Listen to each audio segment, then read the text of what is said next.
paz do Senhor. Vamos abrir nossa Bíblia no segundo livro de Reis, capítulo 18, versículo 28. Rabissaque se pôs em pé e clamou em alta voz no judaico, e falou e disse: ouvi a palavra do grande rei, do rei da Síria. Assim diz o rei: não vos engane, Ezequias, porque não vos poderá livrar da sua mão. Nem tampouco vos faça Ezequias confiar no Senhor, dizendo: certamente nos livrará o Senhor, e esta cidade não será entregue na mão do rei da Síria. Não deis ouvido a Ezequias, porque assim diz o rei da Síria: contratai comigo por presentes e saí a mim, e coma cada um da sua vide e da sua figueira, e beba cada um a água da sua cisterna, até que eu venha e vos leve para uma terra como a vossa terra, de trigo e de mosto, terra de pão e de vinhas, terra de oliveiras, de azeite, de mel, e assim vivereis e não morrereis. Não deis ouvidos a Ezequias, porque vos incita dizendo: o Senhor nos livrará. Porventura os deuses das nações puderam livrar cada um a sua terra das mãos do rei da Síria, que é feito dos deuses de Ramate e de Arpade, que é feito dos deuses de Sebafaim e Reniva. Porventura livraram a Samaria da minha mão? Quais são eles dentre todos os deuses das terras, os que livraram a sua terra da minha mão, para que o Senhor livrasse a Jerusalém da minha mão?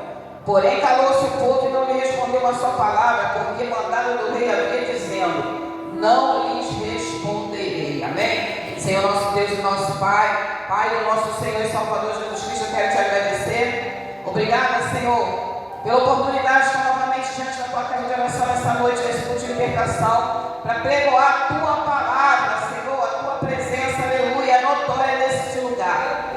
Que a gente possa continuar, meu Pai, sentindo a presença do teu fogo, a presença do teu Espírito Santo, e que o Senhor possa abrir a nossa mente, nosso entendimento, para que as palavras que o Senhor separou nos altos céus possam entrar como flechas no nosso coração, meu Pai, e a gente possa sair daqui cantando o hino da vitória, e nada nem ninguém que Satanás levantar possa, Senhor, prevalecer contra a nossa vida, em nome de Jesus. Fala só, Senhor, é Deus? Fala só, Jesus Cristo é o Senhor.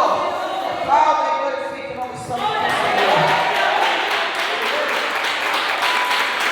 Aleluia. Glória a Deus. Essas palavras foram entoadas, irmãos, por três representantes do rei chamado Senaqueribe, que era o rei da Síria. Naquela época era a Síria que mandava tudo, a Síria que dominava tudo. Eles estavam à porta de Judá, as portas de Jerusalém que estavam cerradas, afrontando os representantes que o rei Ezequias mandou para conversar com eles. Mas o que aconteceu antes disso, irmãos? Nós sabemos que o reino de Israel foi dividido em dois. Ficou o reino do norte e o reino do sul. Então, irmãos, o reino de Israel acabou se envolvendo com ídolos, acabou adorando a deuses pagãos, acabou trazendo para dentro da cidade idolatria. E por mais que Deus falasse, por mais que Deus avisasse, o reino de Israel não quis reconhecer a soberania de Deus. Então o que aconteceu? Deus permitiu que um rei chamado Salmaneser invadisse Israel e acabasse com Israel. Deus não teve misericórdia de Israel. Não era hábito naquela época. O que acontecia? O invasor entrava, tirava o povo, levava para a terra dele, assim como Babilônia fez depois com Judá lá na frente, e colocava outros povos dentro daquela cidade. E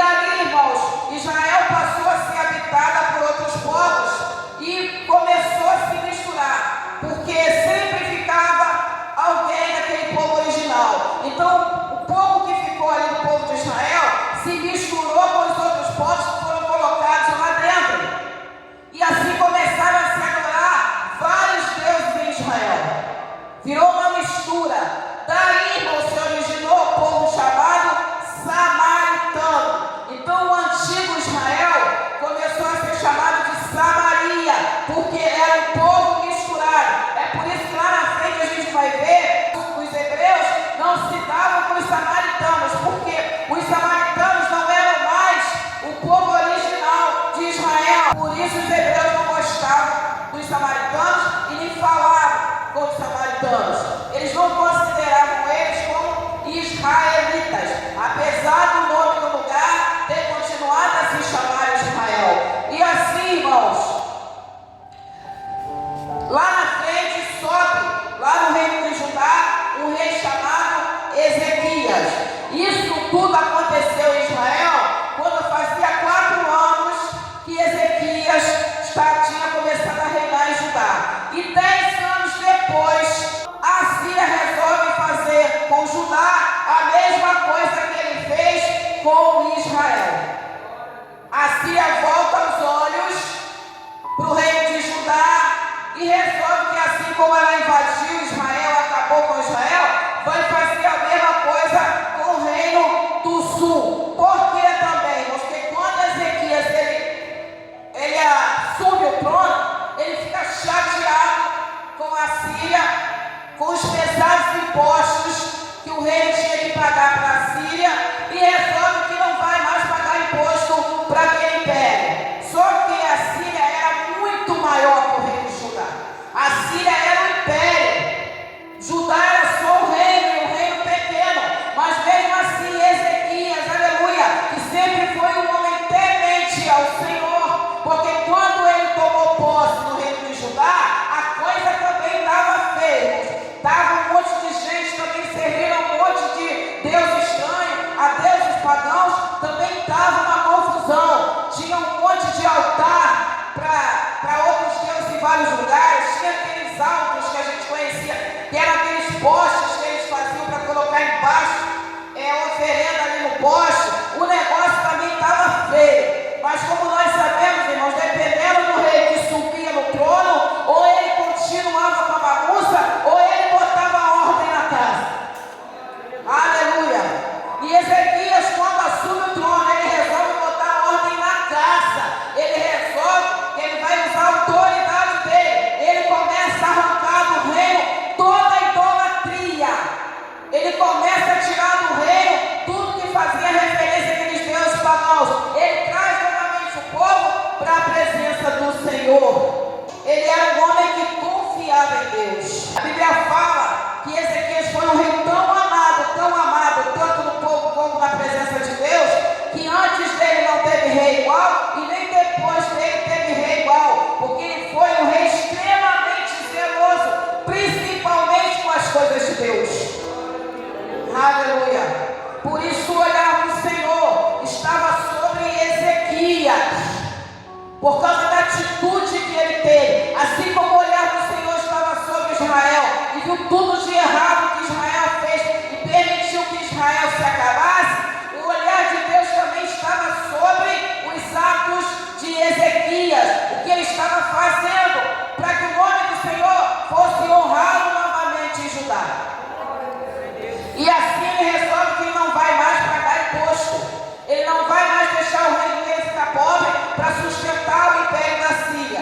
E o que acontece, irmão? Senaqueribe, que naquele momento era o todo-poderoso na Síria, fica chateado. Quem é Ezequias para me afrontar? Quem é esse povo para me afrontar? Porque, irmãos, ele tinha passado por vários lugares e tinha dominado muita gente. E o que ele faz para poder dar um castigo para Ezequias? Ele entra no reino de Judá e, de acordo com os estudiosos, ele derruba 46 cidades fortes no reino de Judá. Ele consegue invadir essas cidades, ele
E realmente Deus vai dando asa, aleluia. Tem horas, irmãos, que Deus vai dando asa para o nosso inimigo. Para quando ele achar que ele vai dar um nocaute final, Deus se levanta e acaba com ele.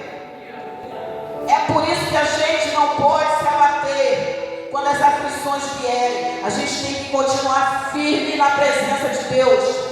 A gente tem que continuar ali, orando, buscando, sendo fiel aos nossos compromissos. Porque pelo mesmo caminho que o problema vem, Deus vai arrancar ele, vai fazer ele voltar. Caiu 46 cidades, irmãos. Quando ele foi passando e foi arrasando tudo, ele chega às portas de Jerusalém. Jerusalém estava trancada, estava cerrada. Jerusalém também era uma cidade fortaleza. E ele chega nas portas de Jerusalém. Ele deve ter olhado e falado assim: se eu derrubei as outras cidades fortalezas, por que eu não vou derrubar essa aí? Satanás só vai fazer graça na nossa vida, irmãos, até onde Deus deixar. Até onde Deus deixar ele ir. A hora que o Senhor falar, daqui você não passa, ele não passa.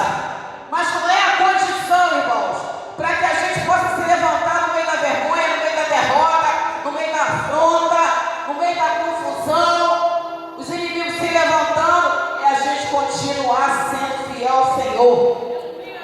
Ezequias, ele foi fiel ao Senhor quando subiu ao trono. E Ezequias continuava sendo fiel a Deus. Por quê? Porque essas coisas todas acontecendo, irmãos, Senaqueribe manda 3 representantes para ir lá na porta de Judá, para afrontar o rei, para falar para o povo, para minar a confiança do povo e falar: ó, Ezequias está falando para vocês que Deus vai dar vitória, que Deus vai livrar vocês, porque enquanto as cidades estavam caindo, Ezequias estava lá em Jerusalém dizendo: só o Senhor é Deus. Deus vai dar vitória, Deus vai dar livramento, aleluia. Enquanto, irmãos, os problemas estão se levantando, as barreiras estão se levantando, enquanto muitas vezes a gente está perdendo, mas se a gente continuar falando, aleluia, as pessoas não estão do lado, está acontecendo isso, você não está preocupado, está acontecendo aquilo, você não está preocupado, olha, você perdeu isso, você não está preocupado, olha, se acabou isso, você não está preocupado.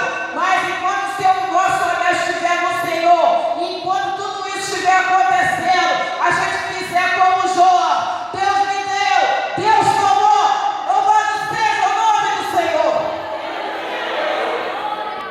Se a gente fizer como Jó, a gente não vai colocar na mente que a mulher de Jó falou: abandona esse Deus e morre. Porque tem pessoas, irmãos, que só dão valor à nossa fé quando a gente está vencendo, quando a gente está na vitória. Aí eles dizem que a gente é um crente bacana, que a gente é um crente de fé, que a igreja que a gente está é muito boa, mas qualquer problema que acontece na nossa vida, a mesma boca que se elogiou é a mesma boca que Satanás vai usar para falar pra gente: ah, essa igreja não é boa não, ah, essa religião sua não é boa não, esse Deus não é bom não. É por isso que o nosso olhar tem que estar em Deus. É por isso que o nosso olhar tem que estar no Senhor. Ezequias sentou no trono crente quando as coisas estavam indo bem, e agora que estava tudo em guerra, tudo virando contra ele continuava com a mesma frase na boca: o Senhor nos livrará. E é isso que Deus espera que a gente continue fazendo, irmãos, em qualquer situação. Se levante o que for na nossa vida. Vai ter tempo de vitória, vai ter tempo de angústia, e a gente vai falar: o Senhor é meu refúgio, a minha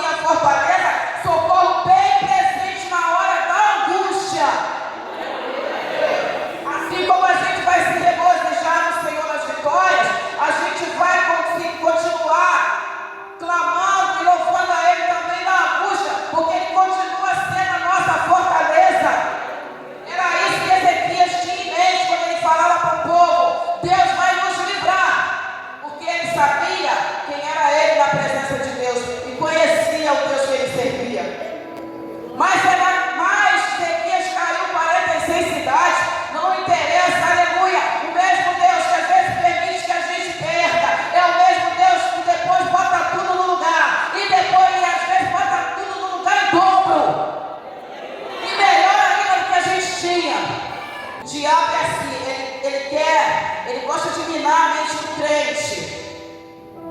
Ele gosta de estar fazendo comparação no que está bom, no que está ruim. O diabo ele gosta de trabalhar na mente. Se a gente não guardar a nossa mente, irmãos, ele envia uma boca maldita que vai começar a falar um monte de bobagem no nosso ouvido. E se a gente não vigiar, a gente cai. Se a gente não parar para continuar com a nossa fé no Senhor, a gente vai dar ouvido para quem não é para dar. Ezequias ferrou a cidade. Ninguém entra, ninguém sai. E o que eles fizeram? Eles foram lá, porque eles não podiam entrar na cidade, porque era uma cidade fortaleza. E lá os empregados dele começaram a minar a fé do povo. Vocês estão acreditando mesmo nesse Deus que Ezequias está falando que vai salvar vocês? Vocês estão acreditando nisso? Eu acho que vocês não acreditarem nisso, não. Ezequias está falando que Deus vai livrar vocês. Eu acho bom vocês não acreditarem nisso, não. Sabe por quê? Porque todas as outras cidades que a gente invadiu, elas também reverenciavam a vários deuses. E nenhum desses deuses foi capaz de salvar a cidade da nossa mão. Aqui, quando ele fala o nome de 3 deuses, esses 3 deuses ali no final, eram os deuses que eram adorados em Samaria. Então, para eles, samaritano e judeu é tudo a mesma coisa. Estava lá em Israel. Quando ele fala que esses 3 deuses não foram capazes de levar Israel da mão deles, é como se ele falasse assim: vocês são tudo a mesma coisa, tudo israelita. Se o Deus deles não salvou eles, como é que esse Deus aí vai salvar vocês? Porque ele achava que os deuses de Israel, aleluia, eram o mesmo Deus de Judá. Ezequias dá uma ordem, ninguém fala nada, eles não conseguem. E eles ali insistem. Até que será que ele manda um monte de carta? Quando ele não vence na palavra, ele manda um monte de carta. Para ver se através das cartas elimina a fé de Ezequias. Ezequias pega as cartas e fala: Senhor, tá aí, ó. Não conseguiram vencer a gente na ideia, mandaram carta. Tá aqui, ó. Estão falando mal do Senhor. Recebe aí essas cartas, Senhor, que Ezequias mandou para nos afrontar. É como a gente fala, nós tem coisas que a gente tem que levar para Deus. Tem que pegar e levar direto para a mão do Senhor e conversar com Deus. E depois que Ezequias vai conversar com Deus, irmãos, porque o negócio estava feio. Ele fala com o profeta Isaías, que era o profeta que estava em Judá naquela época, e pede socorro para o profeta. Ele vai, apresenta as cartas para Deus, chega para o profeta, pede para o profeta conversar com o Senhor, aleluia, e trazer uma resposta para ele. Porque naquela época Deus só falava através da boca dos profetas. Isaías levou para Deus o problema dele, mas a resposta só ia vir pela boca do profeta. Muitas coisas, irmãos, Deus vai colocar na boca do pastor, amém. Mas tem coisas que a gente vai ter que fazer.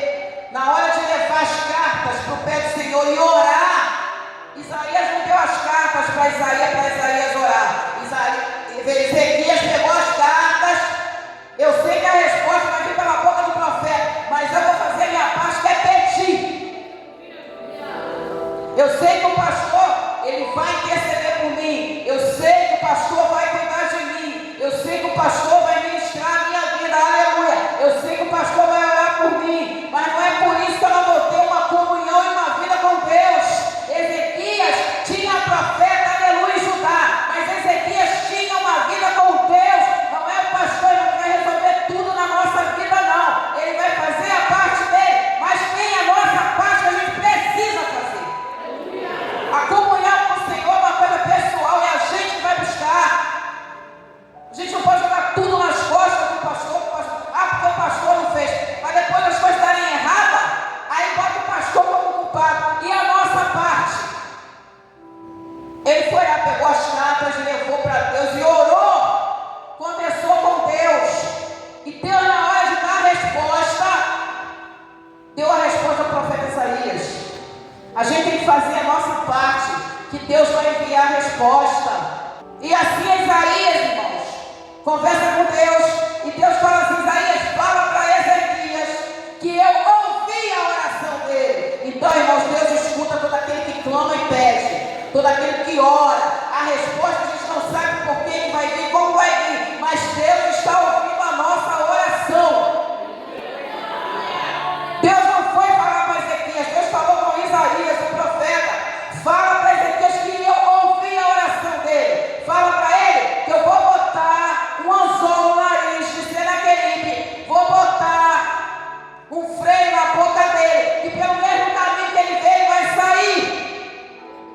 Porque apesar de Senaqueribe ter feito aquela ruaça toda, Deus estava de olho na conduta de Ezequias. O mundo pode estar desabando do nosso lado, aleluia, mas Deus está de olho na nossa conduta. Deus não está nem olhando, Deus está vendo o que está acontecendo, mas o olho dele está mais firme, saber como é que a gente está reagindo. Se a gente está dando confiança para o diabo, se a gente está dando confiança para o problema, se a gente está dando confiança para a boca de Satanás, ou se a gente continua ali falando, o Senhor vai nos livrar. Ou se a gente continua ali com o joelho dobrado, apresentando para o Senhor as nossas petições. Se a gente continua ali levando para o Senhor as afrontas. No meio da confusão, irmãos, Deus está vendo a confusão, mas o olhar dele está fixo sobre a nossa atitude. Se a gente continua sendo crente, que confia no Deus que serve, Deus começou a falar que pelo mesmo caminho que ele veio, ele vai sair. E fala para Ezequias que o problema de Senaqueribe não é com ele não, o problema de Senaqueribe é comigo. Porque Senaqueribe achou uma afronta, ele teve derrubado um monte de Deus, o Deus de Israel, e eles continuaram falando. Ele falou, que Deus é esse? É o Senhor dos Exércitos. Porque tem pessoas que às vezes ficam chateadas, irmãos, é com Deus, com a nossa fé. Tem gente que está incomodada, não é nem com a gente, é com a nossa fé, porque ela não admite que a gente consiga ter fé no meio da tribulação, que a gente consiga ter fé no meio das aflições. Por quê? Porque tem pessoas que desabam no primeiro momento, tem pessoas que no primeiro problema desabam. Então ela olha assim, vem o crente de pé e se sente afrontada, fala assim, eu estou desesperado, por que você não está? Porque eu sirvo a um Deus que vai adiante de mim nas minhas guerras. Vou me desesperar por quê? Vou me arrastar meus cabelos por quê? Então tem gente que fica incomodado até com a nossa atitude diante dos problemas. Mas ele tem que fazer como Ezequias. Enquanto será que ele está mandando um, mandando dois, mandando três, um monte de boca maldita para afrontar ele? Ele estava falando para o povo, ninguém responde nada, porque Deus vai livrar a gente. E assim, irmãos, o que acontece? Tinha 185 mil pessoas no exército de Senaqueribe. Deus enviou um anjo numa noite, matou todo mundo. Quando foi de manhã, só tinha corpo morto. Senaqueribe ficou tão chateado, que ele não teve força nem para brigar. Ele foi para a casa dele, voltou para a Síria, sentou lá dentro da casa do Deus dele, e com certeza ele só achava que só o Deus dele era Deus. Ele está conversando com o Deus dele assim, como é que só deixa acontecer um negócio desse? Como é que o Deus daquele povo conseguiu matar meu exército? Devia estar ali comprando do Deus dele. O que acontece, irmãos? Porque Deus ele faz tudo bem feito. Deus falou que ia dar um jeito nele. Ele ia dar um jeito. O que acontece? Os dois filhos dele devem ter ficado chateados também com o que aconteceu. Devem ter achado que ele não tinha mais competência para reger o exército. Vão lá e matam ele. Os dois filhos dele matam ele. Depois eles somem da cidade e o outro filho assume. Irmãos, nós servimos a um Deus que a única coisa que ele espera de nós é que venha o que vier sobre a nossa vida, a gente continue confiando que o olhar dele está sobre nós. Que a gente continue lutando para manter a nossa fé intacta. A gente vai chorar, a gente vai passar problema, vai ter coisas que vão nos ferir, nos magoar muito, vamos ter perdas, mas o olhar do Senhor está sobre as nossas perdas e também está sobre a nossa boca. Esperando se a gente vai falar assim e não acredita mais nele, ou se a gente vai falar assim para as pessoas que estão do nosso lado. O nosso Deus vai